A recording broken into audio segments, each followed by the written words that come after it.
Well, hello everybody. Today we're going to look at some places that were made during World War II here in Guam. And our first stop for today is these Japanese caves. These were used as bomb shelters. Okay, and all along this cliff line you have them. There's one over there, there's one over there, and all along this cliff line, it goes for about a mile. You have these are the most the bigger ones, the ones you can see really well. Looks like some of the hillside has come off of here recently. And even over here, there's a couple. Now, the Japanese had these made by slave labor. The Chamorro people had to dig out these places.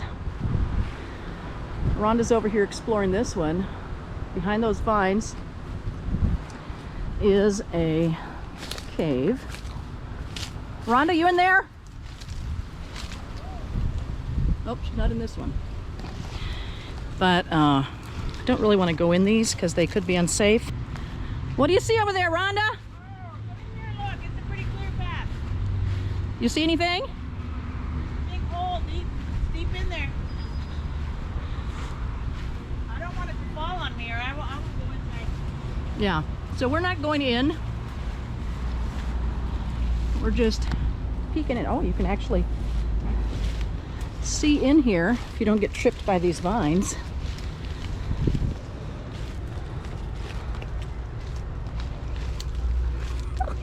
See all the way inside? Can you see that it's maybe too dark? Looks like there's some stuff that have caved in down there. Yeah, it looks like something growing. Yeah, there's a root. All right, pretty cool. We'll go on to our next destination.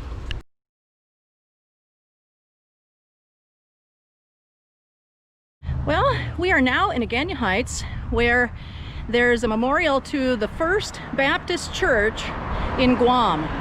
This church was destroyed during World War II, but the bell survived. So here it is.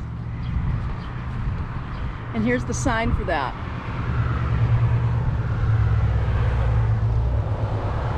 The lovely yellow plumeria. Hi. We're at the site of another place from World War II. We're at some Japanese caves. And I'm looking through this book, World War II Remnants, Guam, Northern Mariana Islands, A Guide in History by Dave Lotz.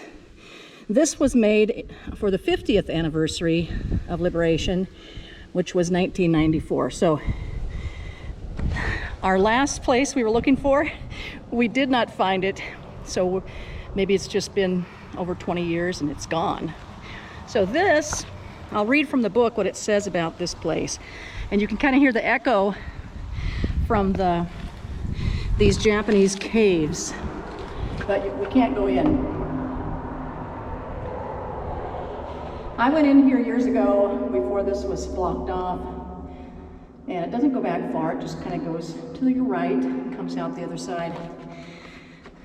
So, let me step out a little ways so it doesn't echo as much. It says, what may have been Japanese General Takashina's command post, Nimitz Hill, was located adjacent to the quarry, which is right over there.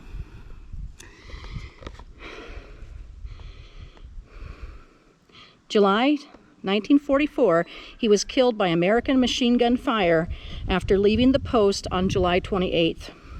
The structure existed during the war, but was modified after the war. This site is located within the Fonte Plateau unit of the War in the Pacific National Historical Park.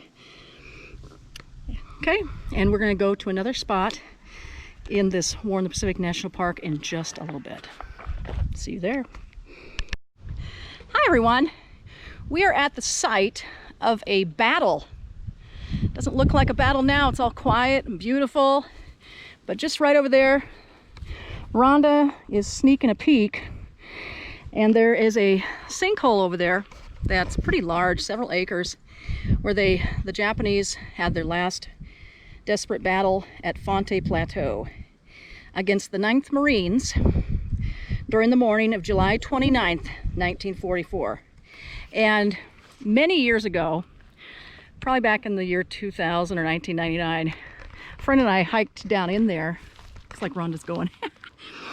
And we found a few bullets, and we even found a mortar. And oh my word, we actually, don't tell anybody, we picked up the mortar. Really stupid. Don't ever do that. But it was in this hole, and I looked in the hole and I could see a giant bullet.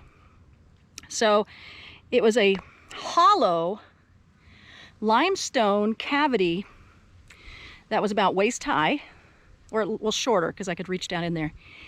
And how the mortar landed in there, maybe somebody set it in there, I don't know, but we saw it and put it back. But that was really dumb. It could have exploded at any moment. But this is the last battle site of Nimitz Hill, the Fonte Plateau, on July 29th, 1944. And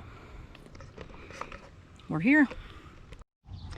So we just found this U.S. Marine Memorial up here on Nimitz Hill at the site of the last battle. It says, "This everlasting memorial is dedicated to the personnel of BCO 1st, or Battle Company 1st Battalion 9th Regiment of the 3rd Marine Division, USMC. To those BCO who gave their all during campaigns in the Pacific during World War II and Vietnam, and to the many other armed services of the USA and other nations that contributed to bring peace and freedom to the people of the Pacific area. A special tribute to 2 BCO's Congressional Medal of Honorees, PFC Frank W. Wittick, World War II, Guam, 1944. 2nd Lieutenant John M. Leames, World War II, Iwo Jima, 1945. On the 50th anniversary celebration of the liberation of Guam, July 1944. And this says, thanking Governor Joseph Atta and his staff and the people of Guam for this tribute. And then over here, it says 1991. Guam was the site of one of the Navy's listening posts to Japanese radio communications prior to World War II. Sailors at the Labuan site near here intercepted those communications, the exploitation of which provided U.S. military commanders with vital military intelligence. This post and its 8 radio operators was captured on December 10th, 1941. This plaque is dedicated by members of the Naval Cryptologic Veterans Association in remembrance of the friendship of the residents of Guam, 1991. And the ruins of that radio station is, it's a little bit of a hike over that way. So, this is the spot. And right over there is Cam Navar. Oh, I forgot how to say that. Cam Navmar. Naval stuff. And just over to the west is the site where they tried the war criminals after the war. In the book it says there's just a concrete platform left. Rhonda, did you find it? I did. Rhonda has found 2 geocaches so far on our little trip today. This is the site of the war criminals trial, where 144 people were tried after the war. Right off of it though. Well, here we are on this bridge. There's water down here. This is a bridge from before the war. So look at those metal pilings over there and over there. Little bridge on a stream here that was here before the war. So I found it. And that's about it. Just be careful not to drive off that bridge. And Rhonda said, come here. There's something good over here. Must be a better view of the bridge. It is. But you have to get down a little bit. Okay.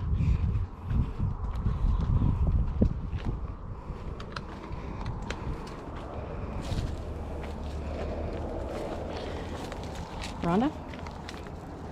I'll leave this up here. Rhonda's taking the video down.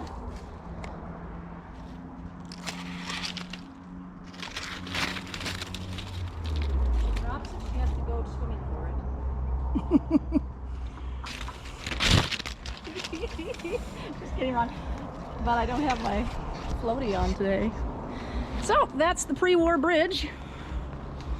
It lasted even after the invasion of Guam. Somebody found it in January.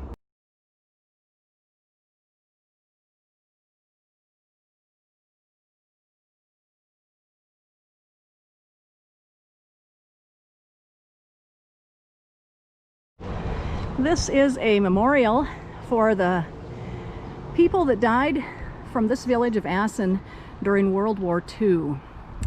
This was put up on Liberation Day 1950. So this is kind of an older memorial.